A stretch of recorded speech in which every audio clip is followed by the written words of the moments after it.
నాయుడు గారి నాయకత్వం. జోహార్ అన్న ఎన్టీఆర్, జోహార్ అన్న ఎన్టీఆర్. నానా ఇక్కడ చంద్రబాబు నాయుడు గారి నాయకత్వం ఒకటే ఉంటుంది.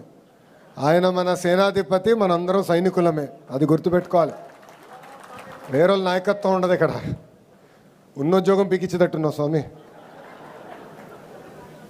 అందరూ ఫోన్ల కింద పెట్టండి కొంచెంసేపు. మీకు వీడియో లైవ్లో దొరుకుతుందిలే స్వామి, ఎందుకు కంగారు. అందరికీ నమస్కారం. ఈ సమావేశానికి విచ్చేసిన మీ అందరికీ నా కంగ్రాచులేషన్స్. ఇది నేను ఎందుకు చెప్తున్నానంటే, పార్టీ అంటే కమిట్మెంట్ ఉన్నవారు కనుకనే ఈరోజు పార్టీ కమిటీలో మీకు మేము బాధ్యత కల్పిస్తాం జరిగింది. ఇక్కడున్న మిమ్మల్ని అందరినీ ఒక ప్రశ్న అడగాలనుకుంటున్నా. పార్లమెంట్ కమిటీలో మొదటిసారి కమిటీలో వచ్చిన వాళ్ళు చేతులు పైకెత్తండి. మొదటిసారి తెలుసురా బా, అదే అడిగింది నేను. చేతుల కింద పెట్టండి. రిపీట్ అయిన వాళ్ళు చేతులు పైకెత్తండి. సో ఇక్కడ చూస్తే చేతుల కింద పెట్టండి. ఇక్కడ మీరు చూస్తే 83% మంది ఈరోజు పార్లమెంట్ కమిటీలో కొత్త వారు వస్తాం జరిగింది. నేను అనేక సార్లు చెప్పాను, సీనియర్ని జూనియర్ని నేను సమానం గౌరవిస్తా, పనిచేసే వాళ్ళని నేను ప్రోత్సహిస్తానని చెప్తాం జరిగింది. దానికి ఈరోజు మీరు ఒక ఉదాహరణ. దేశంలో అనేక ప్రాంతీయ పార్టీలు ఉంటాయి. ఆ ప్రాంతీయ పార్టీలు ఒక్కసారి ప్రతిపక్షంలోకి వస్తే ఎలాంటి ఇబ్బందులు ఎదుర్కొంటాయో మనందరం చూస్తాం జరిగింది. నేను ఎన్నోసార్లు చెప్పా, విశ్వవిఖ్యాత నట సార్వభౌమ స్వర్గీయ శ్రీ నందమూరి తారక రామారావు గారు ఏ ముహూర్తంలో ఈ పార్టీ స్థాపించారో నాకు తెలియదు, కానీ భారతదేశంలో ఏ పార్టీకి లేని కార్యకర్తలు ఒక తెలుగుదేశం పార్టీకే సొంతం అవుతారు. మన బలం బలగం మన కార్యకర్తలు. మన ఆనాడు చూసాం, ఒక పుంగనూరు నియోజకవర్గంలో ఒక తాత నామినేషన్ వేసేదానికి వెళ్తే ఆ పత్రాలు లాక్కునేదానికి ఆనాటి పాలకులు ప్రయత్నించారు. మీసాలు మెలేసి తొడగొట్టి రా బిడ్డ రా అన్న అంజిరెడ్డి తాతనే నాకు స్ఫూర్తి. మంజుల గారిని చూసాం. మాచర్ల నియోజకవర్గంలో ఆమె పోలింగ్ బూత్ దగ్గర కూర్చున్నారు. వైకాపా నాయకులు ఆనాడు ఆమె పైన దాడి చేసి రక్తం కారుతున్నా కూడా చివరి ఓటు పడిన తర్వాతనే ఆమె ఆసుపత్రికి వెళ్ళింది.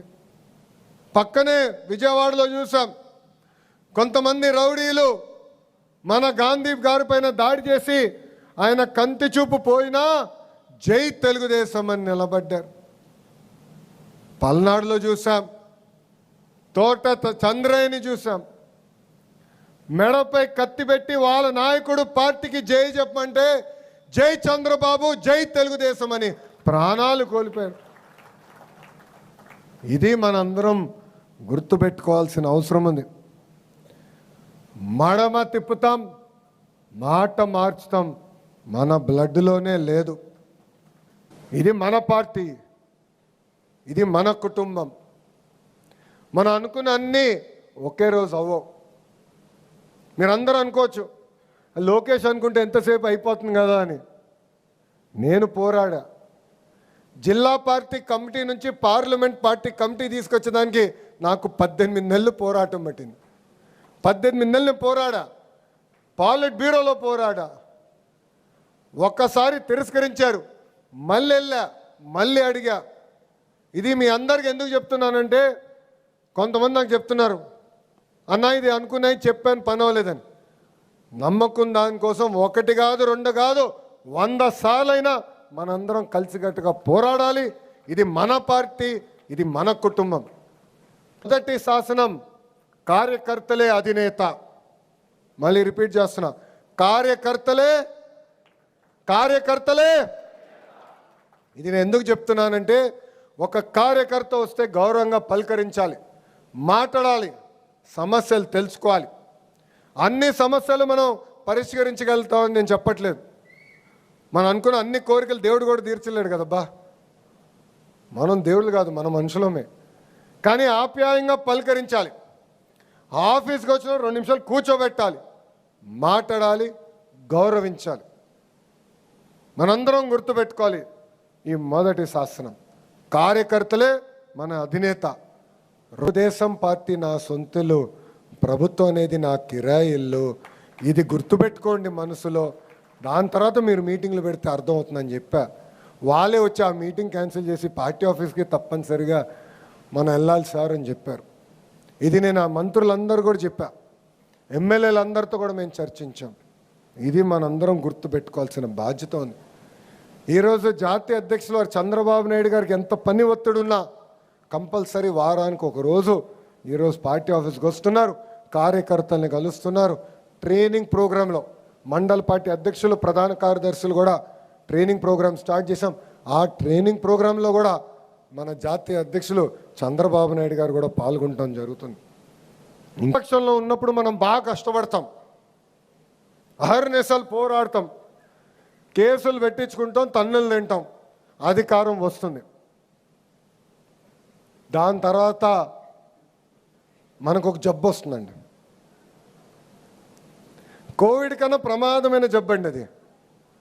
కోవిడ్ కన్నా ప్రమాదమైన జబ్బు అది. ఆ జబ్బు పేరేంటో తెలుసా? గట్టిగా చెప్పండి. అలక. అలుగుతాం, ఇంట్లో పడుకుంటాం. నష్టపోయేది ఎవరు? ఆంధ్ర రాష్ట్ర ప్రజలు, మనం. మన 5 సంవత్సరాలు నరకం అనుభవించాం. 5 సంవత్సరాలు కేసులు పెట్టించుకున్నాం. ఇక్కడ ఉన్న వాళ్ళు చేతులు పైకెత్తండి. గత 5 సంవత్సరాల్లో ఎవరిపైన అయితే కేసులు పడినాయి ఒకసారి చేతులు పైకెత్తండి. సగం పైన ఉన్నారు, చేతుల కింద పెట్టండి. అటెంప్ట్ టు మర్డర్ చేతుల కింద పెట్టండి స్వామి, ప్రశ్న అడగలేదు ఇంకా. అటెంప్ట్ టు మర్డర్ కేసు ఉన్నవారు చేతుల పైకెత్తండి. ఓకే. ఎస్సీ ఎస్టీ చేతులు దింపండి. ఎస్సీ ఆగండి, పని ఇంకా చెప్పలేదు. రాజుగారు ఆగండి, ఒక 2 నిమిషాలు ఓపిక పెట్టండి, రెడీగా ఉన్నాం. ఎస్సీ ఎస్టీ కేసులు పడిన వాళ్ళు చేతుల పైకెత్తండి. ఎన్ని ఇబ్బందులు ఎదుర్కొన్నాం.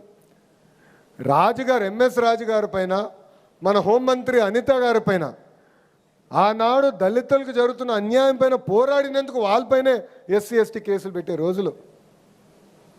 ఎంత అన్యాయం చూడండి. అంటే అలక వల్ల మనం ఎంత నష్టపోతామో మనందరూ ఒక్కసారి గుర్తుపెట్టుకోవాలి. సో అలిగేదానికి లేదు. ఇది మన పార్టీ. మనం అనుకున్నన్ని జరగపోవచ్చు, కానీ పోరాడాలి. నేను ఇప్పుడు కూడా పోరాడతాను. పెద్దలు తెలుసు పల్లా గారికి, అహర్నిశలు పార్టీలో పోరాడతా, మార్పు తీసుకొచ్చడానికి పోరాడతా. నేను ఏది వదిలిపెట్టాను. అట్లనే మీరు మాట్లాడాలి, 4 గోడల మధ్యలో డిస్కషన్ జరగాలి. బయటికి వెళ్ళినప్పుడు ఒకే నినాదం పైన ఉండాలి, అది జై తెలుగుదేశం, చంద్రబాబు నాయుడు గారి నాయకత్వం వర్ధిల్లాలి.